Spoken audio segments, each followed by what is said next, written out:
Milo, what's going on?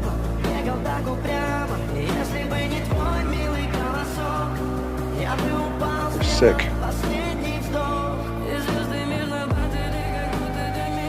How bad? I don't have much time left.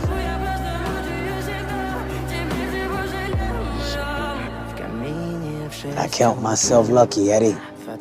I was married to a wonderful woman. I got to live a wonderful life. And not everybody can say that. That's why I wanted to make things better with you.